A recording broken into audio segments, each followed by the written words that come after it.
자, 반갑습니다. 정의인의 박 이재원입니다. 여러분들의 구독과 좋아요, 좋은 컨텐츠를 만드는데 큰 도움이 됩니다. 자, 오늘은 성에 관한 이야기를 좀 해볼까 하는데요. 이제 많은 분들이 관심을 가지고 있는 부분이기도 하고, 요즘 이제 유튜브 컨텐츠들을 보면 자유행위를 많이 하면, 야동을 많이 보면 도파민 시스템이 망가지고 뇌가 망가져서 뭔가 어려워지고 이런 얘기들이 많이 나와요. 근데 이제 제가 봤을 때는 조금 과학적인 논리에 맞지 않는 부분들이 좀 있는 것 같고요. 예. 그렇게 어떤 행위가 뇌의 어떤 기능을 망가뜨리거나 시스템을 붕괴시키거나 이렇게 되지는 않아요. 예. 근데 다만 이런 거는 있어요. 왜 사람의 경험이라는 게 뇌에서는 도파민과 엔돌핀이 연결된 시스템에 의해서 기억이 되게 되거든요. 그래서 이 엔돌핀 시스템은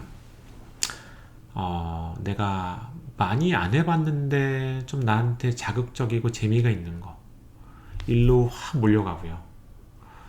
그 다음에 이게 반복이 되면은 점점 빠져나오면서 약해지게 되는 거죠. 그게 이제 무슨 이야기냐? 질린다는 거예요. 쉽게 말씀드려서 질린다. 재미있는 것들은 다 질린다. 그래서 먹는 것도 그렇잖아요. 똑같은 거 계속 먹으면은 질리죠. 이게 이제 신경 시스템이 그렇게 작동하게 되어 있어요. 어떤 것들이 꾸준히 만족감을 계속 불러일으키는, 그러니까 처음부터 끝까지 비슷한 정도의 도파민을 나한테 나오게 하는 것들은 거의 없다고 보시면 돼요. 처음에는 강했다가 이게 이제 점점 약해지는. 그러면은 나는 어떻게 해야 되느냐? 좀 더 좋은 다른 방법으로 나를 업그레이드 할 수 있는 방법을 찾아야 되는 거죠. 그래서 A가 이제 재미있고 내가 익숙하고 잘하게 됐다면은 이거에 대한 만족감이 서서히 줄어드는 동안에 또 B라는 게 나와야 되는 거고요. 이게 좀 줄어들면은 C라는 게 나와야 되는 거고. 네. 자, 그래서 이제 인생도 제가 가끔 이런 말씀을 많이 드리고 그러는데, 도파민을 공급받을 수 있는 시스템이 크게 두 가지, 이제 남성 호르몬 테스토스테론이 있고 옥시토신이 있고.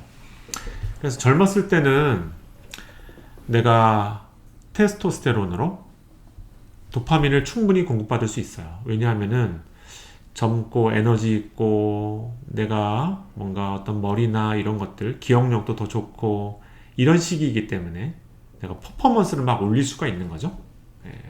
이때는 테스토스테론이 나한테 중요한 도파민을 공급해 줄 수 있는 게 돼요. 근데 점점 이제 관리자 정도로 올라가고 점점 이제 아주 기본적인 업무에서 조금씩 관리하는 입장으로 조금씩 진급을 하게 되면, 그럼 이제 상황이 달라지게 되는 거죠. 내 퍼포먼스로 뭔가 인정을 받을 수 있는 힘은 점점 약해지고요. 왜냐하면 나보다 더 스마트하고 더 빠릿빠릿하고 더 젊은 두뇌들이 계속 뒤에서 올라오기 때문에, 그래서 나중에는 결국 옥시토신으로 가야 돼요. 옥시토신이라고 하는 거는 다른 사람들과 공유하고 소통하면서 내 도파민을 챙기는 거죠.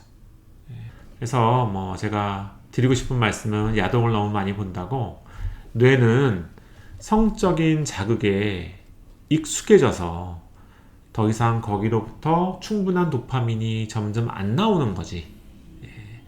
뇌 시스템이 망가져서 도파민이 나오지 않는 건 아니다. 이거를 말씀드리고 싶어서 제가 이 이야기를 꺼냈고요. 그래서 저한테 이제 최근에 어떤 분이 오셨어요. 근데 이분의 얘기를 가만히 들어보니까 성중독이라고 보기가 좀 어렵더라고요. 왜냐하면 이분은 하이퍼섹슈얼리티가 없어요. 그러니까 막 성욕이 너무 강해져가지고 막 성적인 욕구나 이런 게 막 치솟아 올라서 주체를 하기 어려운 이런 경험이 없어요. 그래서 이 사람을 중독으로 봐야 되나. 근데 이제 본인은 야동이나 이제 이런 것들을 너무 과하지 않은 정도, 일주일에 한 번, 두 번이면 본인은 만족한데, 이제 그 정도. 자유행위를 하는 거, 이제 이런 것들이 이제 유지가 되고 있었는데, 근데 이제 뭐 결혼을 하시고 이제 와이프도 생기고 그래서 이제 가정 생활을 하다 보니까 이게 부인 되시는 분과의 어떤 관계가 한 1, 2년이 지나니까 더 이상 잘 흥분이 안 되는 상태가 되신 거죠. 흥분이 잘 안 되는. 그래서 이상하게 뭐 야동을 보거나 이러면은 발기나 이런 데는 별 문제는 없는데 와이프와의 관계를 하려고 하면 이 발기가 잘 안 되는 이런 상태가 자꾸만 되는 거죠. 자, 그래서 이게 무슨 문제인가?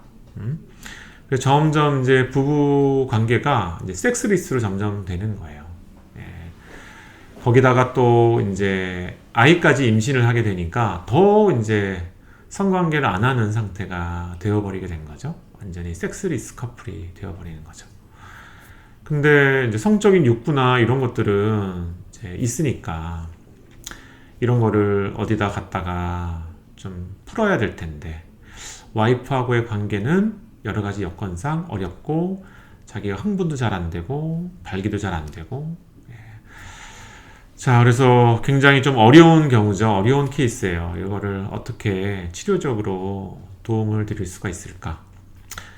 그래서 이번을 뇌파 검사도 하고 이랬더니 역시나 굉장히 스트레스도 많고 긴장감이 높은 상태에서 살아오셨던 분 같아요. 굉장히 예민한 성격인데 이런 분들이 스트레스 관리나 이런 게 잘 돼야지, 그렇지 않게 되면 불안에 관련된 이런 회로가 너무 강해지면서 여러 가지 문제점들을 만들게 되거든요.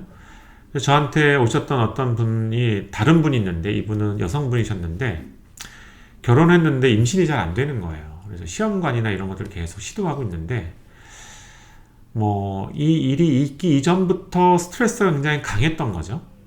그래서 이렇게 스트레스 레벨이나 이런 게 너무 높으면 사실은 이제 성이라고 하는 게 굉장히 좀 릴렉세이션이 되어 있는 상태에서 이 기능이나 이런 게 강해지는데, 근데 이제 그게 잘 되지 않는 거죠. 동물의 경우를 한번 보고 이러세요. 동물이 막 흥분되어 있을 때, 막 뭔가 지금 뭐 어떤 일이 벌어지고 있을 때, 뭐 성욕이나 성관계나 이런 것들을 하지 않잖아요. 인간도 똑같아요. 너무 복잡하고 머리가 복잡하고 굉장히 스트레스도 많이 받고 이러면은 이 성적인 기능이나 이런 게 제대로 작동하기가 어려운 거죠. 그래서 성관계라고 하는 거는 일단 상대방과 굉장히 좀 릴렉세이션이 되고 좀 좋은 감정, 남을 좀 위하는 감정, 남을 좀 배려하고 남을 위하는 감정 속에서 조금씩 욕구나 이런 것들이 올라오고 서로 바디 터치를 하고 이게 나한테 즐거움을 주고 이런 게 조금씩 증폭이 되다 보면 이제 자연스럽게 이루어지는 건데, 지금은 미디어로 테크닉을 주로 배우는 거죠. 테크닉을. 그래서 미디어로 딴 사람들은 이렇게 하고 저렇게 하고 이런 것들만 막 배우는. 그래서 이게 좀 잘못된 정보가 돼서 남은 별로 상관이 없고, 요즘 뭐 야동이나 이런 걸 보고 그러면 상대방에 대해서 배려하고 그런 것보다 좀 뭐 폭력적이거나 이런 것들도 좀 있잖아요. 공감하고 좋은 시간을 보내는, 이게 사실은 알맹인데 이게 빠지고 그냥 테크닉만 남아있는 거예요. 여기는 도파민밖에 없습니다. 여기 상대방을 배려하는 마음 이런 것도 없고요. 오직 도파민만. 그러면은 제가 아까도 말씀드렸듯이 도파민만 나오는 거는 계속 이게 점점 만족도가 줄어들게 돼요. 그러면은 결국 와이프와의 어떤 관계나 이런 거에서 결국 도파민이 충분히 나오지 않는 상태가 되어버리게 되면 나는 흥분도 되지 않는 거죠. 자, 그래서 이제 이런 케이스. 그래서 제가 봤을 때는 성중독이라고 하기는 좀 어려운데, 근데 옆으로 보여지는 모습은 마치 성중독인 것처럼 보여지는 이런 경우가 있더라고요. 그러면은 이제 이런 경우에 치료를 어떻게 진행해야 되느냐. 그래서 이게 왜곡된 성관계에 대한 이런 것들을 바로 잡아야 되는 거거든요. 바로 잡아야 되는. 그래서 이제 부부 세라피가 필요해요. 부부 세라피. 그래서 옛날에 왜 마스터 앤 존스 부부가 있거든요. 예, 그 부부가 성에 대한 이런 다양한 여러 가지 어떤 기법들이나 이런 것들, 예, 이런 것들에 대한 연구를 많이 진행을 했었는데, 상대방이 어떻게 하면은 오르가즘에 올라갈 수가 있고 어떻게 하면은 흥분이 고조가 되고 이런 것들을 이제 그 당시에는 굉장히 폐쇄적인 이런 사회라 이런 것들이 좀 치부시되는 이런 문화적인 배경이었는데, 그럼에도 불구하고 이런 연구에 대해서 업적을 많이 올리신 분이 있으세요. 이제 그분이 그 부부가 주로 남긴 게 이제 그런 거죠. 성관계를 통해서 어떻게 상대방의 만족감을 좀 극대화시킬 수 있는 이런 이제 커플 세라피에 관련된 이런 부분들. 예, 그래서 제가 넷플릭스였나요? 어디였었나? 그 시리즈로 그 내용, 마스터 앤 존스 부부의 이 내용에 대해서 시리즈로 만들어 놓은 것도 있더라고요. 예, 그래서 궁금하신 분들은 그런 것들을 찾아보시면 이제 좀 느끼실 수가 있을 텐데, 그래서 커플 세라피가 필요합니다. 그래서 일단은 남자분은 금욕을 일단은 좀 하셔야 돼요. 예, 금욕을. 그래서 성적인 흥분과 관심이 좀 올라올 수 있는 이런 상태를 만들고, 부인 되시는 분과 이제 좀 성적인 자극을 받을 수 있는 곳에 좀 거리가 먼 부분부터 서로 뭐 손을 먼저 잡아준다든지 하는 이런 부분부터 시작해서 조금씩 상대방의 느낌을 좀 중요시하는 이런 과정으로 두 분이 이제 만족스러운 성관계를 할 수 있는 이런 지점을 계속 좀 찾아가야 돼요.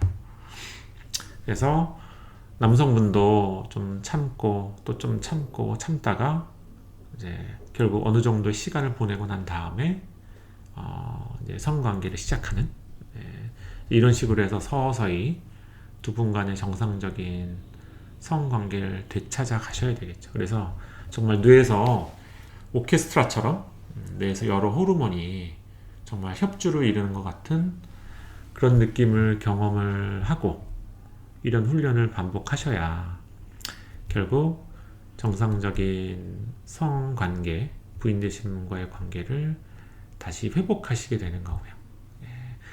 그래서 저는 이제 이런 케이스들을 보고 있기 때문에 야동을 많이 보면은 뇌가 망가져서 더 이상 불구가 된다, 이런 말은 믿지는 않습니다. 왜냐하면 그렇게 됐다면은 제가 지금 말씀드린 이런 치료 방법이 통하지 않겠죠.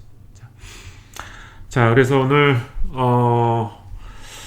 요즘 야동이나 이런 것들을 보고 이런 거에 대해서 제어가 안 되고 절제가 안 돼서 이제 고민하시는 분들이 이제 많이 있던데, 예. 그래서 성관계라고 하는 거는 이제 그런 식으로 배워서는 좀 왜곡이 될 수 있다. 예. 그러면은 성관계에 대한 만족도는 오래가지 못하고, 예, 어떤 나의 만족도에 문제가 생기고 조금은 정상적이지 않은 다른 방법으로 이제 대리 만족을 받으려는 쪽으로 계속 흐르게 된다. 그래서 이제 이런 내용에 대해서 제가 사례를 들어서 이제 설명을 해드렸습니다. 예, 어떻게 도움이 되는 정보셨으면 좋겠네요. 예, 이상으로 오늘 내용은 여기서 마치겠습니다. 감사합니다.